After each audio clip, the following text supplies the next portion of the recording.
Hi, காலையிலேயே rice வச்சாச்சு. Rice வெந்துருச்சு. இதை வடிச்சிட்டு அடுத்தது ஒரு கூட்டு வைக்க போகிறேன். இது டுடே சமையல்.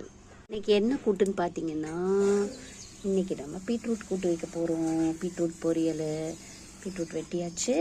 அப்புறமா தாளிப்புக்குள்ள பொருள் எடுத்தாச்சு. தேங்காய் அரைச்சாச்சு. ஓகே, எண்ணெய் காஞ்சிருச்சு. கடுகு, உளுத்தம்பருப்பு, காஞ்ச மிளகாய் போட்டுக்கலாம்.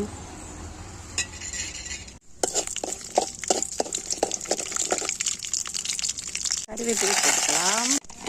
நறுக்கி வச்ச பீட்ரூட் போட்டுக்கலாம். தேவையான அளவு உப்பு. கொஞ்ச நேரம் மூடி வச்சுக்கலாம். நான் தண்ணி எதுவுமே சேர்த்துக்கல. பட் பீட்ரூட்லேயே எவ்வளோ தண்ணி ஊறுது பார்த்தீங்களா? அதனால தண்ணியே இந்த மாதிரி வெஜிடபிள்ஸ்க்கு நம்ம சேர்க்கவே கூடாது. சும்மா எண்ணெய் ஊற்றி கடுகு, உளுத்தம்பருப்பு தாளித்து, காஞ்ச மிளகாய், கருவேப்பிலை போட்டு அந்த வெஜிடபிளையும் போட்டு லேசாக உப்பு பொடி போட்டுட்டு நல்லா கிளறி விட்டு கொஞ்ச நேரம் மூடி வச்சா போதும், வெந்துடும்.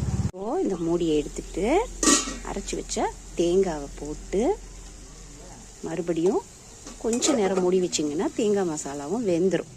அப்போது ஒரு கிளறிட்டு நம்ம கூட்டை இறக்கிக்கலாம். வடித்த சோறை நிமித்திட்டேன். எடுத்துட்டு வேறு பாத்திரத்துக்கு நான் மாற்றிக்கிறேன். ஏன்னா அந்த பானையை நம்ம கழுவி எடுத்துக்கலாம்ல, அதனால. தேங்காய் மசாலா போட்டு நல்லா கிளறி விட்டாச்சு. ஸோ பீட்ரூட்டு, தேங்காய் எல்லாமே நல்லா வெந்து ஃப்ரூட் ரெடி ஆயிடுச்சு. ஓகே, சமையல் வேலை முடிஞ்சுது. அடுத்தது சமோசா ஒர்க்கு. அதாவது நம்ம கேன்டீனுக்கு சமோசா மடக்கிட்டு இருக்கேங்க. இது முடிச்சதுக்கு அப்புறம் ஒரு சுடிதார் டாப் ஒன்று தைக்க வேண்டியிருக்கு. அதையும் பாதி முடிச்சுட்டு என்னோட ஒர்க்கை பார்க்க போயிடுவேன். பார்த்தீங்களா இன்றைய விளாக். இந்த வீடியோ பிடிச்சிருந்தா லைக் பண்ணுங்க, ஷேர் பண்ணுங்க, கமெண்ட் பண்ணுங்க, மறக்காம சப்ஸ்கிரைப் பண்ணுங்க. பாய்.